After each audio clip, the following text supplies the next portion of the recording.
ਵਾਹਿਗੁਰੂ ਸਾਹਿਬ JIO.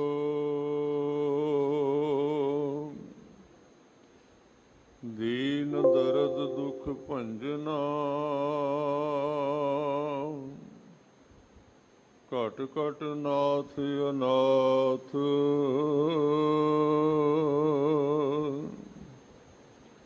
ਸ਼ਰਨ ਤੁਮਾਰੀ ਆਇਓ, ਨਾਨਕ ਕੈ ਪ੍ਰਭ ਸਾਥ। ਫਿਰਤ ਫਿਰਤ ਪ੍ਰਭ ਆਇਆ, ਹਰਿਆ ਤੋ ਸਰਨਾਏ।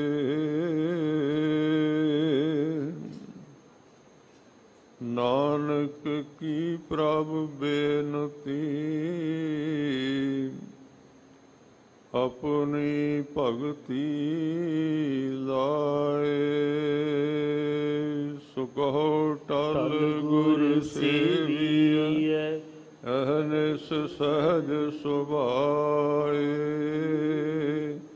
ਦਰਸ਼ਨ ਪਰਸੈ ਗੁਰੂ ਕੈ, ਜਨਮ ਮਰਨ ਦੁਖ ਜਾਈ। ਹੋਵੈ ਸਿਫਤ ਖਸਮ ਦੀ, ਨੂਰ ਅਰਸੋਂ ਕੁਰਸੋਂ ਝਟੀਐ। ਤੁਧ ਡਿਠੇ ਸੱਚੇ ਪਾਤਸ਼ਾਹ, ਮਲ ਜਨਮ ਜਨਮ ਦੀ ਕੱਟੀਐ। ਸੱਜਣ ਸੱਚਾ ਪਾਤਸ਼ਾਹ, ਸਿਰ ਸਾਹਾਲੈ ਸਾਹੋ। ਜਿਸ ਪਾਸ ਬੈਠਿਆ ਸੋਹੀਐ, ਸਭਨਾ ਦਾ ਵਿਸਾਹੋ। ਜਿਸ ਪਾਸ ਬੈਠਿਆ ਸੋਹੀਐ, ਸਭਨਾ ਦਾ ਵਿਸਾਹੋ। ਸਤਨਾਮ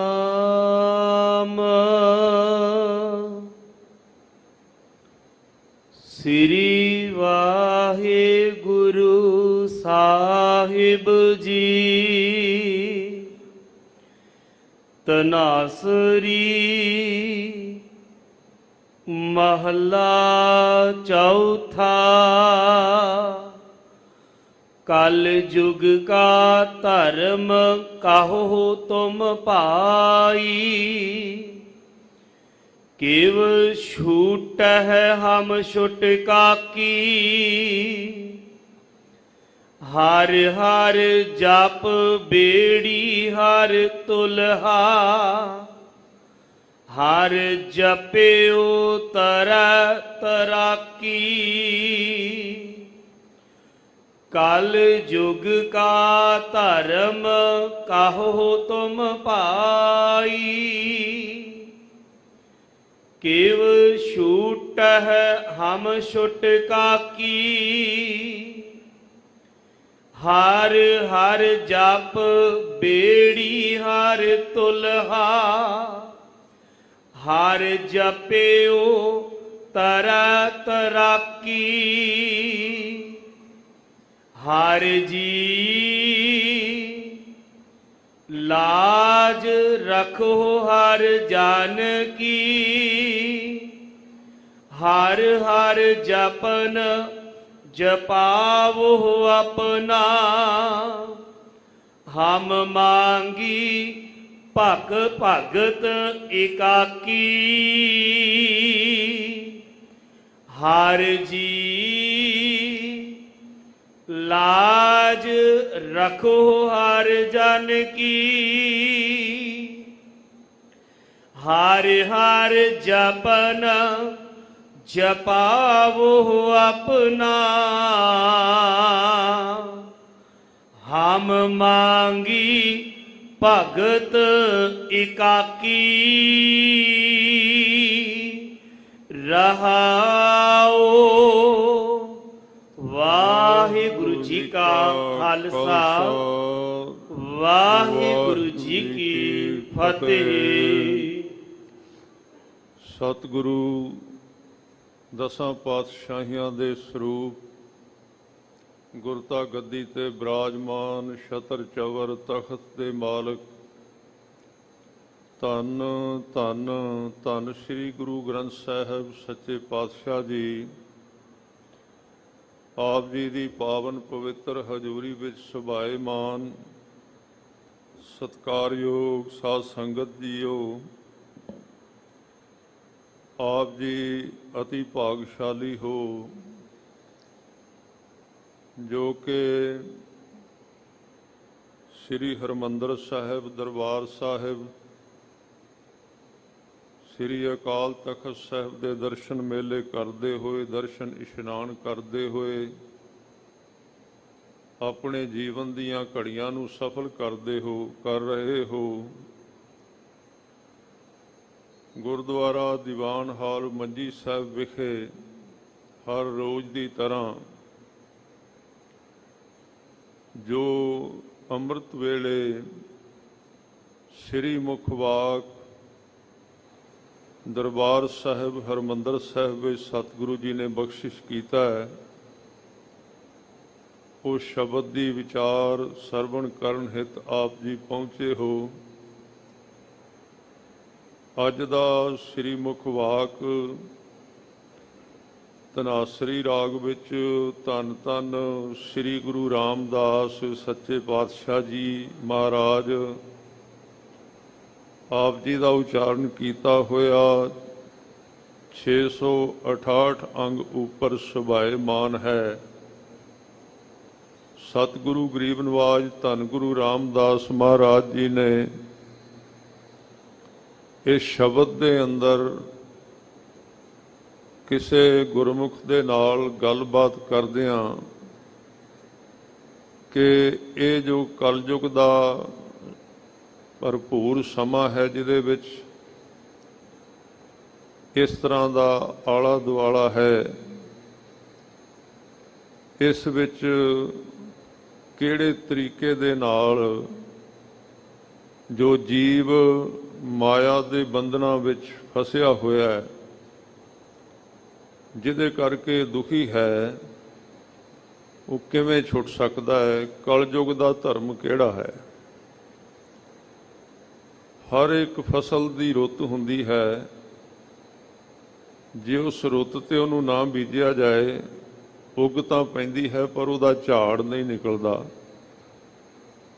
ਜਿਵੇਂ ਝੋਨੇ ਦੇ ਸਮੇਂ ਦੇ ਉੱਤੇ ਕਣਕ ਬੀਜ ਦਈਏ, ਕਣਕ ਦੇ ਸਮੇਂ ਤੇ ਝੋਨਾ ਬੀਜ ਦਈਏ, ਉੱਗ ਜ਼ਰੂਰ ਪਏਗਾ ਪਰ ਉਸ ਨੂੰ ਦਾਣੇ ਨਹੀਂ ਲੱਗਣਗੇ, ਝਾੜ ਨਹੀਂ ਨਿਕਲੇਗਾ। ਇਸੇ ਤਰ੍ਹਾਂ ਜਿਹੜੇ 4 ਯੁੱਗ ਮੰਨੇ ਨੇ, ਸਤਯੁਗ, ਤ੍ਰੇਤਾ, ਦੁਆਪਰ ਔਰ ਕਲਯੁਗ, ਹਰ ਇੱਕ ਯੁੱਗ ਦੇ ਵਿੱਚ ਜ਼ਿਆਦਾਤਰ ਮਨੁੱਖਾਂ ਦੀ ਜਿਹੜੀ ਪ੍ਰਵਿਰਤੀ ਸੀ, ਉਹਦੇ ਹਿਸਾਬ ਦੇ ਨਾਲ ਉਵੇਂ ਦੇ ਹੀ ਕਰਮ ਧਰਮ ਉਸ ਨੂੰ ਦਿੱਤੇ ਗਏ ਹਨ। ਜਿਹੜਾ ਸਮਾਂ ਹੁਣ ਚੱਲ ਰਿਹਾ ਹੈ, ਇਸ ਨੂੰ ਕਲਯੁਗ ਕਿਹਾ ਹੈ। ਕਲਯੁਗ ਦਾ ਮਤਲਬ ਇਹ ਨਹੀਂ ਕਿ ਸਾਰੇ ਹੀ ਜੀਵ ਕਲਯੁਗੀ ਹਨ। ਜਿਹੜੇ ਸਤ ਨਾਲ ਜੁੜ ਗਏ ਹਨ, ਜਿਹੜੇ ਨਾਮ ਨਾਲ ਜੁੜੇ ਹੋਏ ਹਨ, ਉਹ ਕਲਯੁਗ ਦੇ ਵਿੱਚ ਵੀ ਸਤਯੁਗੀ ਹਨ। ਜਿਵੇਂ ਬਾਹਰ ਗਰਮੀ ਪੈ ਰਹੀ ਹੈ, ਪਰ ਜਿਸ ਬੰਦੇ ਦੇ ਕੋਲ ਆਪਣਾ 에ਅਰ ਕੰਡੀਸ਼ਨਰ ਕਮਰਾ ਹੈ, ਏਸੀ ਲੱਗਾ ਹੋਇਆ ਹੈ, ਉਹ ਆਪਣੇ ਏਸੀ ਦੇ ਕਮਰੇ ਵਿੱਚ ਠੰਡ ਮਾਣ ਸਕਦਾ ਹੈ। ਬਾਹਰਲਾ ਟੈਂਪਰੇਚਰ ਭਾਵੇਂ 40 ਡਿਗਰੀ ਤੇ ਚਲਾ ਜਾਏ, ਉਹ ਆਪਣੇ ਕਮਰੇ ਦਾ ਟੈਂਪਰੇਚਰ ਠੰਡਾ ਰੱਖ ਸਕਦਾ ਹੈ। ਇਸ ਤਰ੍ਹਾਂ ਜਿਹੜਾ ਗੁਰੂ ਕੇ ਸ਼ਬਦ ਦੇ ਚੌਗਿਰਦ ਹਮਾਰੇ ਰਾਮਕਾਰ ਦੁੱਖ ਲਗੈ ਨਾ ਭਾਈ, ਤਾਤੀ ਵਾਓ ਨਾ ਲੱਗਈ ਪਾਰ ਬ੍ਰਹਮ ਸਰਨਾਈ, ਚੌਗਿਰਦ ਹਮਾਰੇ ਰਾਮਕਾਰ ਦੁੱਖ ਲਗੈ ਨਾ ਭਾਈ। ਜਿਨ੍ਹਾਂ ਦੇ ਚੌਵਾਂ ਪਾਸੇ ਰਾਮ ਪਰਮੇਸ਼ਰ ਦੇ ਨਾਮ ਦੀ ਲਕੀਰ ਹੈ, ਉਹਨਾਂ ਨੂੰ ਇਸ ਸਮੇਂ ਦਾ ਕਲਯੁਗ ਦਾ ਤੱਤਾ ਝੋਲਾ ਉਹਦੇ ਅੰਦਰ ਇੰਟਰ ਨਹੀਂ ਕਰਦਾ, ਪ੍ਰਵੇਸ਼ ਨਹੀਂ ਕਰਦਾ। ਉਹ ਇਸ ਬਲਦੀ ਹੋਈ ਅੱਗ ਦੇ ਵਿੱਚ ਠੰਡੇ ਰਹਿੰਦੇ ਹਨ। ਇੱਥੇ ਕਲਯੁਗ ਦਾ ਧਰਮ ਜਿਹੜਾ ਗੁਰੂ ਸਾਹਿਬ ਨੇ ਬਾਣੀ ਵਿੱਚ ਕਿਹਾ ਹੈ ਕਿ ਕਲਯੁਗ ਦਾ ਧਰਮ ਸਿਰਫ ਨਾਮ ਹੈ, ਬੰਦਗੀ ਹੈ, ਪਰਮੇਸ਼ਰ ਦਾ ਸਿਮਰਨ ਹੈ, ਗੁਰਬਾਣੀ ਦੀ ਵਿਚਾਰ ਹੈ, ਗੁਰਬਾਣੀ ਦਾ ਜਾਪ ਹੈ, ਨਿਤਨੇਮ ਹੈ ਔਰ ਗੁਰੂ ਕੇ ਚਰਨਾਂ ਦਾ ਆਸਰਾ ਲੈਣਾ ਹੈ। ਹੋਰ ਜਿਹੜੇ ਕਰਮ ਧਰਮ ਸੀ ਉਹ ਪੁਰਾਣੇ ਯੁਗਾਂ ਦੇ ਸਨ। ਉਦੋਂ ਕੋਈ ਜੱਗ ਕਰਦਾ ਸੀ, ਕੋਈ ਹੋਰ ਕਾਰਜ ਕਰਦਾ ਸੀ, ਉਹ ਉਸ ਸਮੇਂ ਦੇ ਸਨ। ਪਰ ਅੱਜ ਦਾ ਜਿਹੜਾ ਸਿਰਮੌਰ ਕਰਮ ਹੈ, ਸਿਰ ਕਰਮਨ ਕੈ ਕਰਮਾ ਕਿਹੜਾ ਹੈ, ਉਹ ਹਰ ਕੀਰਤ ਸਾਧ ਸੰਗਤ ਹੈ, ਸਿਰ ਕਰਮਨ ਕੈ ਕਰਮਾ। ਕਹੋ ਨਾਨਕ ਤਿਸ ਭਇਓ ਪ੍ਰਾਪਤ, ਜਿਸ ਪੁਰਬ ਲਿਖੇ ਕਾ ਲੈਣਾ।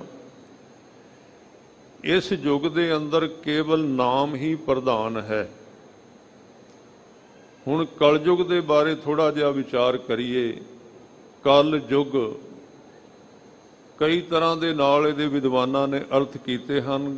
ਕਲ ਦਾ ਮਤਲਬ ਹੈ ਕਲਪਨਾ, ਕਲ ਦਾ ਮਤਲਬ ਕਲੇਸ਼ ਵੀ ਹੈ। ਅੱਜ ਦੇ ਜਿਵੇਂ ਆਪਾਂ ਦੇਖਦੇ ਹਾਂ ਕਿ ਹਰ ਇੱਕ ਜੀਵ ਦੇ ਮਨ ਦੇ ਵਿੱਚ ਹਰ ਇੱਕ ਥਾਂ ਤੇ ਕੋਈ ਭਾਵੇਂ ਸੰਸਾਰਕ ਹੈ, ਭਾਵੇਂ ਧਾਰਮਿਕ ਸਥਾਨ ਹੈ, ਹਰ ਇੱਕ ਥਾਂ ਤੇ ਕਲੇਸ਼ ਪ੍ਰਧਾਨ ਹੈ। ਬਾਹਰੋਂ ਕਰਮ ਲੱਗਦੇ ਨੇ, ਜਿਵੇਂ ਬੰਦਾ ਧਾਰਮਿਕ ਲੱਗਦਾ ਹੈ, ਚੰਗਾ ਲੱਗਦਾ ਹੈ, ਵਸਤਰ ਪਾਏ ਹੋਏ ਹਨ, ਗੱਲਾਂ ਬਾਤਾਂ ਚੰਗੀਆਂ ਕਰਦਾ ਹੈ, ਝੁੱਕ ਕੇ ਸਲਾਮ ਕਰਦਾ ਹੈ, ਫਤਿਹ ਬੁਲਾਉਂਦਾ ਹੈ, ਨਿਤਨੇਮ ਵੀ ਕਰਦਾ ਹੈ, ਸਾਰਾ ਕੁਝ ਕਰਦਾ ਹੈ। ਪਰ ਜੀਵਨ ਦੇ ਅੰਦਰਲੇ ਡੂੰਘੇ ਤਲ ਦੇ ਵਿੱਚ ਕਲੇਸ਼ ਹੈ, ਇੱਕ ਦੂਜੇ ਨਾਲ ਵਿਰੋਧ ਹੈ। ਕਲੇਸ਼ ਕਿਉਂ ਹੈ? ਹਉਮੈ ਕਰਕੇ ਹੈ। ਜੀਵ ਦੇ ਅੰਦਰ ਤ੍ਰਿਸ਼ਨਾ ਦੀ ਅੱਗ ਵੱਧ ਚੁੱਕੀ ਹੈ, ਉਸ ਤਪਸ਼ ਦੇ ਕਾਰਨ ਕਲੇਸ਼ ਹੈ। ਔਰ ਸਭ ਤੋਂ ਵੱਡਾ ਕਲੇਸ਼ ਜਿਹੜਾ ਹੈ ਸਾਧ ਸੰਗਤ ਜੀ, ਉਹ ਮਨ ਦੀ ਕਲਪਨਾ ਹੈ। ਮਨ ਦੇ ਵਿੱਚੋਂ ਲਗਾਤਾਰ ਜਿਹੜੀ ਥਾਟ ਆਫ ਕੰਟੀਨਿਊਟੀ ਜਿਹੜੀ ਬਣੀ ਹੋਈ ਹੈ, ਲਗਾਤਾਰ ਵਿਚਾਰ ਜਿਹੜੇ ਹਨ ਲਗਾਤਾਰ ਉੱਠੀ ਜਾ ਰਹੇ ਹਨ। ਇਹ ਕਲਯੁਗ ਦਾ ਪ੍ਰਭਾਵ ਹੈ, ਇਹਨੂੰ ਕਲਯੁਗ ਕਹਿੰਦੇ ਨੇ। ਲਗਾਤਾਰ ਵਿਚਾਰਾਂ ਦਾ ਆਈ ਜਾਣਾ, ਇਹਨੂੰ ਬਾਣੀ ਵਿੱਚ ਮਹਾਜਾਲ ਵੀ ਕਿਹਾ ਹੈ। ਤੇ ਇਹ ਮਹਾਜਾਲ ਲਗਾਤਾਰ ਨਿਰੰਤਰ ਚੱਲਦਾ। ਕੋਈ ਸਮਾਂ, ਕੋਈ ਭਾਗਾਂ ਵਾਲਾ ਮਨੁੱਖ ਹੈ ਜਿਹਦਾ 1 2 4 ਮਿੰਟਾਂ ਵਾਸਤੇ ਮਨ ਬਾਣੀ ਵਿੱਚ ਜੁੜ ਜਾਏ, ਨਹੀਂ ਤੇ ਹਰ 1 2 ਮਿੰਟ ਦੇ ਬਾਅਦ ਮਨ ਆਪਣੀ ਥਾਂ ਛੱਡ ਜਾਂਦਾ ਤੇ ਹੋਰ ਥਾਂ ਤੇ ਚਲਾ ਜਾਂਦਾ ਹੈ। ਤੇ ਜਿੰਨਾ ਚਿਰ ਮਨ ਇੱਕ ਥਾਂ ਤੇ ਨਹੀਂ ਟਿਕਦਾ, ਇੱਕ ਆਗਰ ਨਹੀਂ ਹੁੰਦਾ, ਇੱਕ ਸ਼ਬਦ ਦੇ ਵਿੱਚ ਸੁਰਤ ਨਹੀਂ ਟਿਕਦੀ, ਉਹਨਾਂ ਚਿਰ ਜੀਵਨ ਇਕਾਗਰ ਨਾ ਹੋਣ ਕਰਕੇ ਅੰਤਰਮੁਖੀ ਨਹੀਂ ਹੁੰਦਾ। ਤੇ ਅੰਤਰਮੁਖੀ ਹੋਣ ਤੋਂ ਬਿਨਾਂ ਜੋ ਅੰਦਰ ਰਸ ਹੈ, ਅੰਮ੍ਰਿਤ ਰਸ ਭਰਿਆ ਹੋਇਆ ਪਰਮੇਸ਼ਰ ਨੇ, ਉਹਨੂੰ ਪੀ ਨਹੀਂ ਸਕਦਾ ਹੈ। ਸੋ ਕਲ ਦਾ ਅਰਥ ਹੈ ਮਨ ਦੀ ਕਲਪਨਾ ਜਿਹੜੀ ਹੈ। ਬੋਲੇ ਨਹੀਂ ਹੋਏ ਬੈਠਾ ਮੋਨੀ, ਅੰਤਰ ਕਲਪ ਭਵਾਈਐ ਜੂਨੀ। ਕਲਪਨਾ, ਮਨ ਦੇ ਵਿੱਚ ਵਿਚਾਰ ਉੱਠੀ ਜਾਣੇ, ਮਨ ਦੇ ਵਿੱਚ ਵਿਚਾਰ ਉੱਠੀ ਜਾਣੇ, ਬਿਨਾਂ ਮਤਲਬ ਤੋਂ ਉੱਠੀ ਜਾਣੇ। ਇਹ ਬੜਾ ਸਵਾਲ ਹੈ ਹਰ ਇੱਕ ਦਾ, ਧਾਰਮਿਕ ਬੰਦੇ ਦਾ ਖਾਸ ਕਰਕੇ, ਕਿ ਮਨ ਦੇ ਵਿੱਚ ਵਿਚਾਰ ਨਹੀਂ ਰੁਕਦੇ। ਪਾਠ ਕਰਦੇ ਆ, ਮਨ ਕਿਤੇ ਨਿਕਲ ਜਾਂਦਾ ਹੈ, ਕਿਤੇ ਬੈਠਿਆਂ ਕਥਾ ਚੱਲ ਰਹੀ ਹੈ, ਵਿਚਾਰ ਹੋਰ ਹੈ, ਵਿਚਾਰ ਹੋਰ ਥਾਂ ਤੇ। ਇਹਦਾ ਕੋਈ ਉਪਾਅ ਹੈ? ਉਪਾਅ ਤਾਂ ਇਹਦੇ ਬਾਣੀ ਵਿੱਚ ਬਹੁਤ ਸਾਰੇ ਦੱਸੇ ਹੋਏ ਹਨ। ਇੱਕ ਛੋਟਾ ਜਿਹਾ ਉਪਾਅ ਮੈਂ ਆਪ ਜੀ ਦੀ ਬੇਨਤੀ ਦੇ ਚਰਨਾਂ ਦੇ ਵਿੱਚ ਬੇਨਤੀ ਦੇ ਰੂਪ ਵਿੱਚ ਕਰਦਿਆਂ, ਜੋ ਦਾਸ ਦਾ ਨਿੱਜੀ ਤਜਰਬਾ ਹੈ ਕਿ ਅੱਜ ਦਾ ਮਨੁੱਖ ਇੱਕੋ ਵਕਤ ਦੇ ਉੱਤੇ ਕਈ ਕੰਮ ਕਰ ਰਿਹਾ ਹੈ। ਇੱਕ ਵਕਤ ਕਥਾ ਵੀ ਸੁਣ ਰਿਹਾ ਹੈ, ਨਾਲ ਨਾਲ ਮੋਬਾਈਲ ਵੀ ਦੇਖ ਰਿਹਾ ਹੈ, ਵਿੱਚ ਵਿੱਚ ਮੈਸੇਜ ਆ ਰਹੇ ਹਨ, ਵਿੱਚ ਵਿੱਚ ਉਹ ਵੀ ਪੜ੍ਹ ਰਿਹਾ ਹੈ, ਇੱਧਰ ਰੋਟੀ ਵੀ ਖਾ ਰਿਹਾ ਹੈ, ਇੱਧਰ ਕਿਸੇ ਨਾਲ ਗੱਲਾਂ ਵੀ ਕਰ ਰਿਹਾ ਹੈ, ਇੱਧਰ ਪਾਠ ਵੀ ਕਰ ਰਿਹਾ ਹੈ, ਦੁਕਾਨ ਤੇ ਵੀ ਬੈਠਾ ਹੈ, ਜੇ ਦੁਕਾਨ ਤੇ ਬੈਠਾ ਹੈ ਤਾਂ ਪਾਠ ਕਰ ਰਿਹਾ ਹੈ। ਇਹ ਇੱਕ ਵਕਤ ਕਈ ਕੰਮ ਕਰ ਰਿਹਾ ਹੈ। ਮਨ ਦੇ ਖਿੰਡਾਅ ਦਾ ਇਹ ਸਭ ਤੋਂ ਵੱਡਾ ਕਾਰਨ ਹੈ। ਇੱਕ ਟਾਈਮ ਤੇ ਇੱਕ ਕੰਮ ਕਰਨਾ ਸ਼ੁਰੂ ਕਰੀਏ। ਸਭ ਤੋਂ ਪਹਿਲਾਂ ਜੇ ਮਨ ਨੂੰ ਇਕਾਗਰ ਕਰਨਾ ਹੈ, ਜੇ ਪ੍ਰਸ਼ਾਦਾ ਛਕਣਾ ਤੇ ਇਕੱਲਾ ਪ੍ਰਸ਼ਾਦਾ ਛਕਣਾ, ਹੋਰ ਕੁਝ ਨਹੀਂ ਕਰਨਾ ਉਸ ਟਾਈਮ ਤੇ, ਹੋਰ ਕੁਝ ਨਹੀਂ ਕਰਨਾ। ਇੱਥੋਂ ਤੱਕ ਵੀ ਧਾਰਮਿਕ ਕੋਈ ਪਾਠ ਵੀ ਨਹੀਂ ਕਰਨਾ, ਇਕੱਲਾ ਪ੍ਰਸ਼ਾਦਾ ਹੀ ਛਕਣਾ ਹੈ। ਜੇ ਕਿਸੇ ਨਾਲ ਗੱਲ ਕਰਨੀ ਤੇ ਪੂਰੇ ਮਨ ਪੂਰਾ ਉੱਥੇ ਗੱਲ ਕਰਨ ਵਿੱਚ ਹੋਣਾ ਚਾਹੀਦਾ। ਜੇ ਆਪਾਂ ਹੋਰ ਕੋਈ ਚੀਜ਼ ਪੜ੍ਹ ਰਹੇ ਹਾਂ ਤਾਂ ਉਹਦੇ ਵਿੱਚ ਮਨ ਪੂਰਾ ਹੋਣਾ ਚਾਹੀਦਾ। ਜਦੋਂ ਅਸੀਂ ਇੱਕ ਟਾਈਮ ਤੇ ਇੱਕ ਥਾਂ ਤੇ ਇੱਕੋ ਵਕਤ ਇੱਕ ਕਰਮ ਕਰਾਂਗੇ, ਜਿਹਨੂੰ ਕਹਿੰਦੇ ਨੇ ਵਨ ਟਾਈਮ ਵਨ ਵਰਕ, ਇੱਕੋ ਹੀ ਕੰਮ ਕਰੋ ਇੱਕੋ ਟਾਈਮ ਤੇ, ਤਾਂ ਮਨ ਦੀ ਪ੍ਰਵਿਰਤੀ ਕੁਦਰਤੀ ਤੌਰ ਤੇ ਇੱਕ ਥਾਂ ਤੇ ਰਹਿਣੀ ਸ਼ੁਰੂ ਹੋ ਜਾਏਗੀ। ਇਹ ਖਿਲਾਰਾ ਇੰਨਾ ਵੱਧ ਗਿਆ ਸੰਸਾਰ ਦਾ ਪਦਾਰਥਵਾਦ ਇੰਨਾ ਵੱਧ ਗਿਆ। ਅੱਜ ਦਾ ਮਨੁੱਖ ਤੇ ਮਨੋਵਿਗਿਆਨੀ ਕਹਿੰਦੇ ਨੇ ਜਿਹੜਾ ਅੱਜ ਦਾ ਮੋਬਾਈਲ ਹੈ, ਜਿਹਦੇ ਵਿੱਚ ਸਾਰੀ ਦੁਨੀਆ ਦੀ ਜਾਣਕਾਰੀ ਭਰੀ ਹੋਈ ਹੈ, ਭਾਵੇਂ ਕਿ ਇਹਦੀਆਂ ਸਹੂਲਤਾਂ ਬੜੀਆਂ ਹਨ, ਅਸੀਂ ਸੋਚਦੇ ਹਾਂ ਸਹੂਲਤਾਂ ਨੇ, ਜੋ ਮਰਜ਼ੀ ਤੁਸੀਂ ਇੱਕ ਥਾਂ ਤੇ ਬੈਠ ਕੇ ਕਰ ਸਕਦੇ ਹੋ, ਪਰ ਇਹਦਾ ਜਿਹੜਾ ਨੁਕਸਾਨ ਹੋ ਰਿਹਾ ਉਹ ਮਨ ਸੁਰਤੀ ਦੇ ਤੌਰ ਤੇ ਹੋ ਰਿਹਾ ਕਿ ਸੁਰਤੀ ਇੱਕੋ ਵਕਤ ਸਾਰੀ ਦੁਨੀਆ ਵਿੱਚ ਘੁੰਮ ਰਹੀ ਹੈ, ਕਦੀ ਕਿਤੇ ਚਲੀ ਜਾਂਦੀ ਕਦੀ ਕਿਤੇ ਚਲੀ ਜਾਂਦੀ, ਜਿਸ ਕਰਕੇ ਮਨ ਦੀ ਇਕਾਗਰਤਾ ਦਾ ਜਿਹੜਾ ਪ੍ਰਭਾਵ ਹੈ ਉਹ ਘਟ ਚੁੱਕਾ ਹੈ। ਔਰ ਮਨ ਇਕਾਗਰ ਕਰਨ ਦੀ ਇੱਛਾ ਰੱਖਣ ਦੇ ਬਾਵਜੂਦ ਵੀ ਮਨ ਇਕਾਗਰ ਨਹੀਂ ਹੁੰਦਾ, ਔਰ ਕੀਤਾ ਹੋਇਆ ਜਪਿਆ ਹੋਇਆ ਨਾਮ ਵੀ ਥਾਏ ਨਹੀਂ ਪੈਂਦਾ, ਕਿਉਂਕਿ ਜਿੰਨਾ ਚਿਰ ਸਾਬਤ ਨਹੀਂ ਮਨ, ਕਬੀਰ ਸਾਹਿਬ ਕਹਿੰਦੇ ਨੇ ਕਬੀਰ ਜਾਂ ਕੀ ਦਿਲ ਸਾਬਤ ਨਹੀਂ ਤਾਂ ਕੋ ਕਹਾਂ ਖੁਦਾਏ। ਸਾਬਤ ਮਨ ਦੇ ਨਾਲ ਜੋ ਕਰਮ ਕਰਦਾ, ਸਾਬਤ ਮਨ ਦੇ ਨਾਲ ਨਿਤਨੇਮ ਕਰਦਾ, ਸਾਬਤ ਮਨ ਦੇ ਨਾਲ ਜੋ ਨਾਮ ਜਪਦਾ, ਉਹਦਾ ਹੀ ਲੇਖੇ ਵਿੱਚ ਪੈਂਦਾ ਹੈ। ਸੋ ਪਹਿਲੀ ਸਾਧਨਾ ਹੈ ਕਿ ਫਿਰ ਗੁਰੂ ਸਾਹਿਬ ਨੇ ਸਤ ਸੰਗ ਦਿੱਤਾ ਹੈ। ਜੇ ਮਨ ਇਕਾਗਰ ਨਾ ਹੋਵੇ ਤੇ ਉਹਦੇ ਕੋਲ ਬਹਿਣਾ ਜਿਹਦਾ ਮਨ ਇਕਾਗਰ ਹੋ ਚੁੱਕਾ ਹੈ। ਇਹ ਕੁਦਰਤੀ ਕਾਰਨ ਹੈ, ਕੁਦਰਤੀ ਹੈ। ਜਿਹਦੀ ਸੰਗਤ ਕਰੋਗੇ ਅੱਗੇ ਜਾ ਕੇ ਇਸੇ ਸ਼ਬਦ ਵਿੱਚ ਆਏਗਾ ਕਿ ਲਗ ਸੰਗਤ ਸਾਧ ਜਨਾ ਕੀ। ਜੇ ਤੂੰ ਛੁੱਟਣਾ ਭਾਈ ਤਾਂ ਸਾਧ ਜਨਾਂ ਦੀ ਸੰਗਤ ਵਿੱਚ ਤੈਨੂੰ ਸਪੋਰਟ ਮਿਲ ਜਾਂਦੀ ਹੈ, ਸਹਾਇਤਾ ਮਿਲ ਜਾਂਦੀ ਹੈ। ਇਸ ਕਰਕੇ ਇਹ ਇੱਕ ਸਾਧਨ ਹੈ ਕਿ ਉਹਨਾਂ ਦਾ ਮਨ ਇਕਾਗਰ ਹੁੰਦਾ, ਉਹਨਾਂ ਦੇ ਕੋਲ ਬੈਠਿਆਂ ਉਹ ਤਰੰਗਾਂ ਤੈਨੂੰ ਵੀ ਘੇਰਨ ਲੱਗ ਪੈਂਦੀਆਂ ਨੇ, ਇਕਾਗਰ ਕਰਨ ਲੱਗ ਪੈਂਦੀਆਂ ਹਨ। ਜਿਵੇਂ ਦੇ ਬੰਦੇ ਕੋਲ ਬੈਠੀਏ, ਕਿਸੇ ਨੂੰ ਰੋਟੀ ਖਾਂਦੇ ਨੂੰ ਵੇਖ ਲਓ, ਬੰਦੇ ਨੂੰ ਆਪਣੇ ਆਪ ਭੁੱਖ ਲੱਗਣੀ ਸ਼ੁਰੂ ਹੋ ਜਾਂਦੀ ਹੈ। ਇਸ ਕਰਕੇ ਮਹਾਰਾਜ ਕਹਿੰਦੇ ਸਾਧ ਕੈ ਸੰਗ ਨਹੀਂ ਕਛ ਕਾਲ, ਦਰਸ਼ਨ ਭੇਟਤ ਹੋਤ ਨਿਹਾਲ। ਆਪਣੇ ਆਪ ਹੀ ਇਕਾਗਰਤਾ ਵੱਧ ਜਾਂਦੀ ਹੈ ਗੁਰਮੁਖ ਦੀ ਸੰਗਤ ਕਰਕੇ। ਇਸ ਕਰਕੇ ਗੁਰਮਤਿ ਦੇ ਵਿੱਚ ਗੁਰੂ ਕੇ ਸਿੱਖਾਂ ਦੀ ਸੰਗਤ ਦੀ ਦਾਤ ਸਾਧ ਸੰਗਤ ਜੀ ਧੂੜ ਮੰਗੀ ਗਈ ਹੈ। ਗੁਰੂ ਸਾਹਿਬ ਨੇ ਬਾਣੀ ਦੇ ਵਿੱਚ ਬਚਨ ਕਹੇ ਨੇ, ਪੜ੍ਹੋ ਇੱਕ ਵਾਰੀ ਸਾਰੀ ਸੰਗਤ ਪਿਆਰ ਦੇ ਨਾਲ ਹਾਜ਼ਰੀ ਲਵਾਈਏ। ਜਿਨ ਕੇ ਚੋਲੇ ਰਤੜੇ ਪਿਆਰੇ, ਜਿਨ ਕੇ ਚੋਲੇ ਰਤੜੇ ਪਿਆਰੇ, ਜਿਨ ਕੇ ਚੋਲੇ ਰਤੜੇ ਪਿਆਰੇ,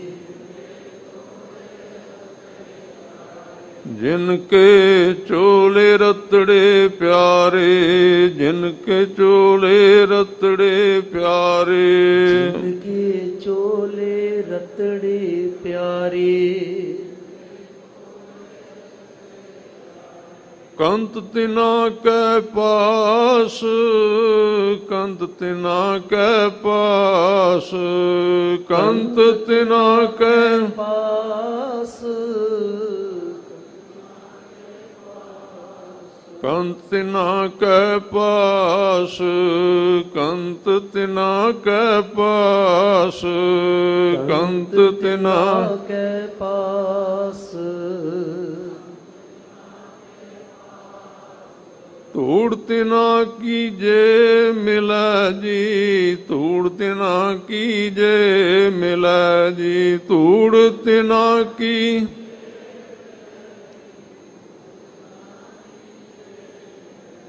ਕਹੋ ਨਾਨਕ ਕੀ ਅਰਦਾਸ, ਕਹੋ ਨਾਨਕ ਕੀ ਅਰਦਾਸ, ਕਹੋ ਨਾਨਕ।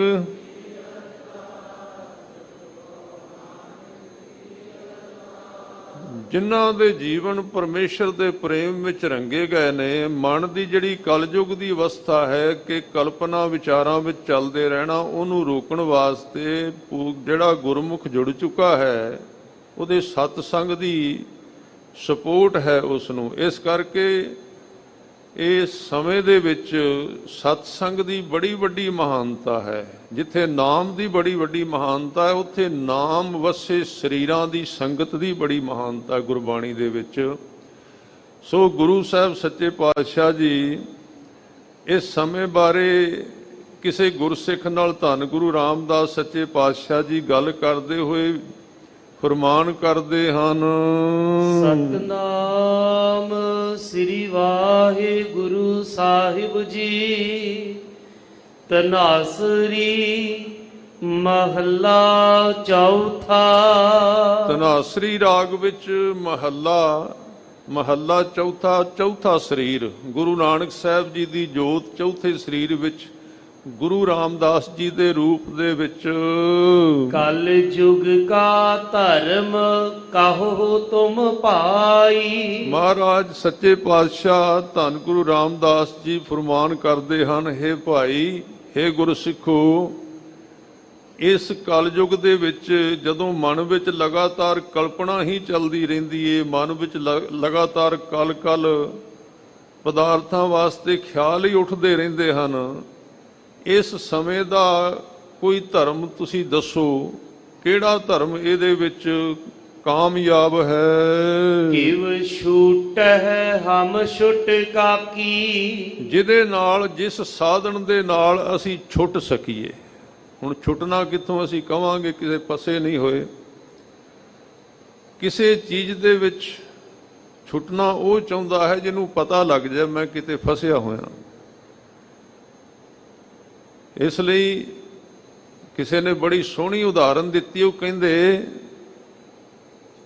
ਕਿ ਬਾਬਾ ਫਰੀਦ ਸਾਹਿਬ ਜੀ ਦਾ ਇੱਕ ਸ਼ਲੋਕ ਵੀ ਆਉਂਦਾ ਹੈ, ਫਰੀਦਾ ਬਲਿਹਾਰੀ ਤਿੰਨਾਂ ਪੰਖੀਆਂ ਜੰਗਲ ਜਿਨਾ ਵਾਸ, ਕੱਕਰ ਚੁਗਣ ਥਲ ਵਸਣ ਰੱਬ ਨਾ ਛੋੜਨ ਪਾਸ।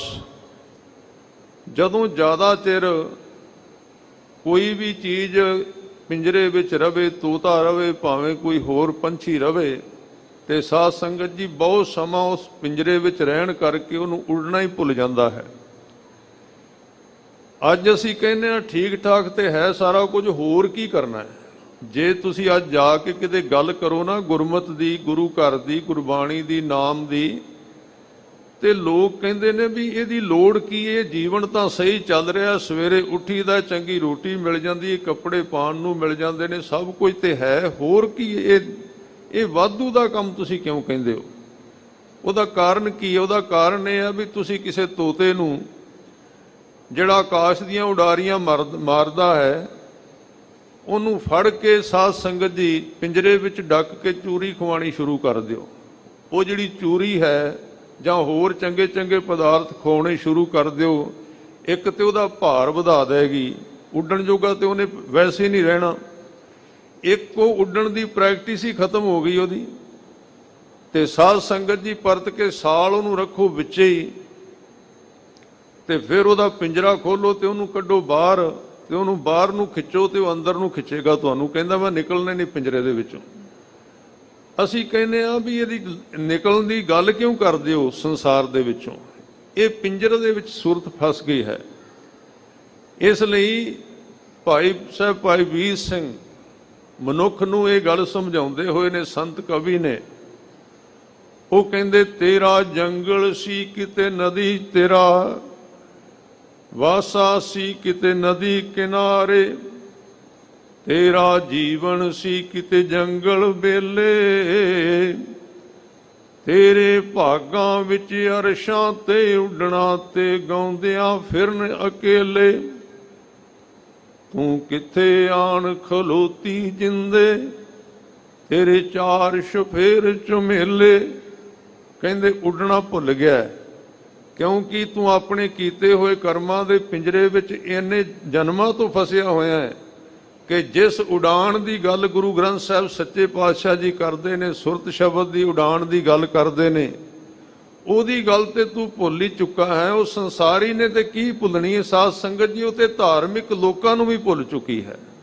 ਤੁਸੀਂ ਧਰਮ ਵਿੱਚ ਕਿਤੇ ਜਾਓ, ਕਿਤੇ ਗੱਲ ਕਰੋ, ਆ ਸਮਾਗਮ ਰੋਜ਼ ਚੱਲਦੇ ਨੇ, ਜੇ ਉੱਥੇ ਤੁਸੀਂ ਗੁਰਬਾਣੀ ਦੀ ਗੱਲ ਕਰੋ ਬੜੇ ਘੱਟ ਲੋਕ ਸੁਣਨਗੇ, ਬੜੇ ਘੱਟ ਗੁਰਮੁਖ ਪਿਆਰੇ ਨੇ। ਇਸ ਲਈ ਉੱਥੇ ਕਈ ਸਾਧਕ ਆਉਂਦੇ ਨੇ, ਉਹ ਕਹਿੰਦੇ ਫਿਰ ਉੱਥੇ ਸਾਨੂੰ ਹੋਰ ਗੱਲਾਂ ਸੁਣਾਉਣੀਆਂ ਪੈਂਦੀਆਂ, ਜਿਵੇਂ ਜ਼ਿਆਦਾਤਰ ਆਮ ਸੰਸਾਰਕ ਗੱਲਾਂ ਦੀ ਗੱਲ ਕਰਨੀ ਪੈਂਦੀ, ਤੇ ਫਿਰ ਬਾਅਦ ਵਿੱਚ ਗੁਰਮੁਖ ਮਿਲਦੇ, ਕਹਿੰਦੇ ਜਿਹੜੀ ਕਥਾ ਤੁਸੀਂ ਟੇਪਾਂ ਵਿੱਚ ਕੀਤੀ ਹੋਈ ਉਹ ਇੱਥੇ ਨਹੀਂ ਕਰਦੇ। ਮੈਂ ਕਿਹਾ ਤੇ ਤੁਸੀਂ 4 ਜਣੇ ਸੁਣਨ ਵਾਲੇ ਹੋ, ਬਾਕੀ ਤੇ ਮਸਾਲਾ ਸੁਣਨ ਆਏ ਨੇ ਸਾਰੇ। ਗੁਰਬਾਣੀ ਦੀ ਕਥਾ ਸੁਣਨ ਦੀ ਤੇ ਆਦਤ ਹੀ ਬੰਦ ਕਰਾ ਦਿੱਤੀ ਸਾਡੇ ਵਿਦਵਾਨਾਂ ਨੇ। ਉਹ ਕਹਿੰਦੇ ਤਵਾ ਲਾਓ ਤੇ ਰੋਟੀ ਕਮਾਓ, ਇਹਨੂੰ ਕਹਿੰਦੇ ਤਵਾ ਲਾਉਣਾ। ਇੱਕ ਦੂਜੇ ਦੇ ਤਵਾ ਲਾਓ ਤੇ ਪ੍ਰਸ਼ਾਦੇ ਕਮਾਓ, ਆਪਣੇ ਪ੍ਰਸ਼ਾਦੇ ਪਕਾਓ। ਹੁਣ ਰੱਬ ਦੀ ਗੱਲ ਤੇ ਧਾਰਮਿਕ ਥਾਵਾਂ ਤੇ ਵੀ ਨਹੀਂ ਰਹੀ। ਗੁਰਬਾਣੀ ਦੀ ਗੱਲ, ਅਧਿਆਤਮ ਦੀ ਗੱਲ ਨੂੰ ਤੇ ਛੱਡ ਹੀ ਦਿੱਤਾ ਗਿਆ। ਉਹ ਕਹਿੰਦੇ ਸਮਾਜਵਾਦ ਹੀ ਸਾਰਾ ਕੁਝ ਹੈ। ਇਸ ਕਰਕੇ ਕਹਿੰਦੇ ਛੁੱਟਣਾ ਵੀ ਉਹਨਾਂ ਦੇ ਭਾਗ ਜਾਗਦੇ ਨੇ ਜਿਨ੍ਹਾਂ ਨੂੰ ਫਿਰ ਪਤਾ ਲੱਗਦਾ ਵੀ ਆਪਾਂ ਬੱਝੇ ਹੋਏ ਹਾਂ। ਫਿਰ ਗੁਰੂ ਛਡਾਉਂਦਾ ਉਹਨਾਂ ਨੂੰ।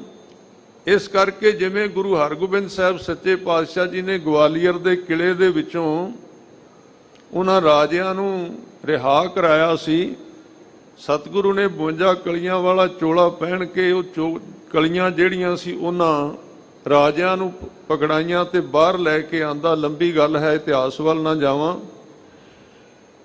ਤਾਂ ਸਤਿਗੁਰੂ ਜੀ ਨੇ ਫਿਰ ਸਿੱਖਾਂ ਨੇ ਕਿਹਾ, ਮਹਾਰਾਜ ਤੁਸੀਂ 52 ਕਲੀਆਂ ਵਾਲਾ ਚੋਲਾ ਪਹਿਨਿਆ ਤੇ 52 ਰਾਜੇ ਤੇ ਛਡਾ ਲੈ, ਤੇ ਸਾਨੂੰ ਵੀ ਛਡਾਓ ਇਸ ਸੰਸਾਰ ਦੇ ਕਿਲੇ ਦੇ ਵਿੱਚੋਂ, ਮਨ ਦੇ ਕਿਲੇ ਦੇ ਵਿੱਚੋਂ। ਮਹਾਰਾਜ ਕਹਿੰਦੇ ਗੁਰੂ ਹਰਗੋਬਿੰਦ ਸਾਹਿਬ ਪਾਤਸ਼ਾਹ ਨੇ ਇਸ਼ਾਰੇ ਮਾਤਰ ਹੈ, ਫਿਲਾਸਫੀ ਹੈ। ਉਹ ਕਹਿੰਦੇ ਭਾਈ ਸਾਡੇ ਤੇ 1430 ਕਲੀਆਂ ਹੋਣਗੀਆਂ, 1430 ਕਲੀਆਂ ਤੇ ਵਿੱਚ ਅਨੇਕ ਹੋਰ ਕਲੀਆਂ, 1430 ਅੰਗ ਗੁਰੂ ਗ੍ਰੰਥ ਸਾਹਿਬ ਜੀ ਦੇ। ਗੁਰੂ ਗ੍ਰੰਥ ਸਾਹਿਬ ਜੀ ਦੀ ਇੱਕ ਇੱਕ ਪੰਕਤੀ ਜਿਹੜੀ ਹੈ ਉਹ ਪੱਲਾ ਹੈ ਗੁਰੂ ਦਾ। ਉਹਨੂੰ ਫੜ ਕੇ ਤੁਸੀਂ ਸੰਸਾਰ ਦੇ ਇਸ ਗਵਾਲੀਅਰ ਦੇ ਕਿਲੇ ਵਿੱਚੋਂ ਬਾਹਰ ਨਿਕਲ ਸਕਦੇ ਹੋ, ਇਸ ਤਰ੍ਹਾਂ ਛੁੱਟ ਸਕਦੇ ਹੋ। ਮਹਾਰਾਜ ਗਰੀਬ ਨਵਾਜ ਜੀ ਕਹਿੰਦੇ ਕਿ ਵੇ ਛੂਟਾ ਹੈ ਹਮ ਛੁਟਕਾ ਕੀ, ਕਿਵੇਂ ਛੁੱਟ ਸਕੀਦਾ ਹੈ। ਹਰ ਹਰ ਜਪ ਬੇੜੀ ਹਰ ਤੁਲਹਾ। ਮਹਾਰਾਜ ਕਹਿੰਦੇ ਫਿਰ ਆਪ ਜਵਾਬ ਦਿੰਦੇ ਨੇ, ਕਹਿੰਦੇ ਇੱਕੋ ਹੀ ਰਸਤਾ ਹੈ ਹਰੀ ਦੇ ਨਾਮ ਨੂੰ ਜਪਣਾ, ਇਹ ਹੀ ਬੇੜੀ ਹੈ ਤੇ ਇਹ ਹੀ ਤੁਲਹਾ ਹੈ। ਤੁਲਹਾ ਮੈਨੇ ਜਿਹਦੇ ਕੋਲ ਬੇੜੀ ਨਹੀਂ ਹੁੰਦੀ, ਬੇੜੀ ਅਮੀਰ ਲੋਕਾਂ ਕੋਲ ਹੁੰਦੀ ਸੀ। ਜਿਹੜੇ ਆਮ ਬੰਦੇ ਹੁੰਦੇ ਸੀ ਵਿਚਾਰੇ, ਉਹ ਲੱਕੜਾਂ ਇਕੱਠੀਆਂ ਕਰਕੇ ਰੱਸੀਆਂ ਦੇ ਨਾਲ ਬੰਨ੍ਹ ਕੇ ਉਹਨਾਂ ਨਾਲ ਦਰਿਆ ਤੋਂ ਪਾਰ ਹੋ ਜਾਂਦੇ ਸੀ। ਇਸ ਕਰਕੇ ਕਹਿੰਦੇ ਇੱਕੋ ਹੈ ਵਾਹਿਗੁਰੂ ਦਾ ਨਾਮ ਜਿਹੜਾ ਹੈ, ਉਹੀ ਬੇੜੀ ਹੈ, ਉਹੀ ਤੁਲਹਾ ਹੈ ਇਸ ਸੰਸਾਰ ਸਮੁੰਦਰ ਤੋਂ ਪਾਰ ਹੋਣ ਵਾਸਤੇ। ਹਰ ਜਪਿਓ ਤਰੈ ਤਰਾਕੀ। ਇਸ ਤਰ੍ਹਾਂ ਹਰੀ ਦਾ ਨਾਮ ਜਪ ਕੇ ਤਰੀ ਦਾ ਹੈ, ਤਾਰੂ ਬਣ ਕੇ ਇਸ ਤਰ੍ਹਾਂ ਤਰਿਆ ਜਾ ਸਕਦਾ ਹੈ। ਸਿਰਫ ਨਾਮ ਹੈ, ਰਸਨਾ ਇੱਕੋ ਇੱਕ ਰਸਤਾ ਹੈ ਸਮੇਂ ਦਾ, ਕਲਯੁਗ ਦਾ। ਭਾਵੇਂ ਕਿ ਇਹਦੇ ਉੱਤੇ ਵੀ ਅੱਜ ਬਹੁਤਾਤ ਦੇ ਵਿੱਚ ਤਰਕ ਵਿਤਰਕ ਕੀਤੇ ਜਾਂਦੇ ਨੇ ਕਿ ਨਾਮ ਇਹ ਨਹੀਂ ਹੈ ਜੋ ਰਸਨਾ ਦੇ ਨਾਲ ਜਪਿਆ ਜਾਂਦਾ ਹੈ। ਨਾਮ ਤੇ ਚੰਗੇ ਕੰਮਾਂ ਨੂੰ ਕਹਿੰਦੇ ਹਨ। ਇਹ ਸਾਡੇ ਵਿੱਚੋਂ ਜਿਹੜਾ ਜਾਪ ਦੇ ਉੱਤੇ ਗੁਰੂ ਸਾਹਿਬ ਵਾਰ-ਵਾਰ ਮੋਹਰ ਲਾ ਰਹੇ ਨੇ, ਇਹ ਬਾਣੀ ਦੇ ਵਿੱਚ ਤੁਸੀਂ ਪੜ੍ਹ ਕੇ ਵੇਖੋ, ਬਾਣੀ ਵਿੱਚ ਵਾਰ-ਵਾਰ ਨਾਮ ਜਪਣ ਦੀ ਗੱਲ ਹੈ। ਹਾਂ, ਇਹ ਗੱਲ ਜ਼ਰੂਰ ਹੈ ਜਾਪ ਦੇ ਨਾਲ ਨਾਲ ਜੀਵਨ ਦੇ ਕਰਮ ਜਿਹੜੇ ਨੇ ਉਹ ਵੀ ਚੰਗੇ ਹੋਣੇ ਚਾਹੀਦੇ ਨੇ। ਕਰਮ ਧਰਤੀ ਹੈ, ਨਾਮ ਬੀਜ ਹੈ। ਜੇ ਨਾਮ ਦਾ ਬੀਜ ਪਾਈ ਜਾਵਾਂਗੇ, ਕਰਮ ਗਲਤ ਕਰੀ ਜਾਵਾਂਗੇ, ਉਧਰ ਨਿੰਦਿਆ, ਝੂਠ, ਫਰੇਬ, ਹੇਰਾ ਫੇਰੀ, ਧੋਖਾ ਧੜੀ, ਸਾਰਾ ਦਿਨ ਨਿੰਦਿਆ ਕਰਨੀ, ਤੇ ਫਿਰ ਸ਼ਾਮ ਨੂੰ 15 ਕੁ ਮਿੰਟ ਲਾ ਕੇ ਉਹ ਇੱਕਦਮ ਜ਼ੋਰ ਲਾ ਕੇ ਪਾਠ ਮੁਕਾ ਦੇਣਾ ਰਹਿ ਰਾਸ ਦਾ, ਤੇ ਫਿਰ ਕਹਿਣਾ ਜੀ ਮਨ ਨਹੀਂ ਟਿਕਦਾ, ਰਸ ਨਹੀਂ ਹੁੰਦਾ। ਇਸ ਕਰਕੇ ਮਹਾਰਾਜ ਨੇ ਕਿਹਾ ਨਾਮ ਕਿਵੇਂ ਜਪਣਾ ਹੈ ਤੇ ਕਦੋਂ ਜਪਣਾ ਹੈ। ਜਪਜੀ ਸਾਹਿਬ ਨੂੰ ਪੜ੍ਹੋ ਤੇ ਕਿੰਨਾ ਜਪਣਾ ਹੈ। ਜਦੋਂ ਮਹਾਰਾਜ ਗੁਰੂ ਨਾਨਕ ਸਾਹਿਬ ਸੱਚੇ ਪਾਤਸ਼ਾਹ ਜੀ ਕਹਿੰਦੇ ਕਿ ਮੂੰਹ ਕੇ ਬੋਲਣ ਬੋਲੀਐ ਜਿਤ ਸੁਣ ਧਰੇ ਪਿਆਰ। ਮੂੰਹ ਕੀ ਬੋਲੀਏ ਕਿ ਪਰਮੇਸ਼ਰ ਪਿਆਰ ਨਾਲ ਸਾਨੂੰ ਸੁਣੇ। ਕਦੋਂ ਬੋਲੀਏ ਤੇ ਉਹਦਾ ਜਵਾਬ ਦਿੰਦੇ ਨੇ ਅੰਮ੍ਰਿਤ ਵੇਲਾ ਸੱਚ ਨਾਉ ਵਡਿਆਈ ਵਿਚਾਰ। ਅੰਮ੍ਰਿਤ ਵੇਲੇ ਵਾਹਿਗੁਰੂ ਦੀ ਵਡਿਆਈ ਤੇ ਗੁਰਬਾਣੀ ਦੀ ਵਿਚਾਰ ਇਹ ਪਾਰ ਕਰਦੀ। ਕਿੰਨਾ ਕੁ ਜਪੀਏ ਸੱਚੇ ਪਾਤਸ਼ਾਹ ਜੀ ਤਾਂ ਕਹਿੰਦੇ ਇੱਕ ਦੂ ਜੀਭੋਂ ਲੱਖ ਹੋਏ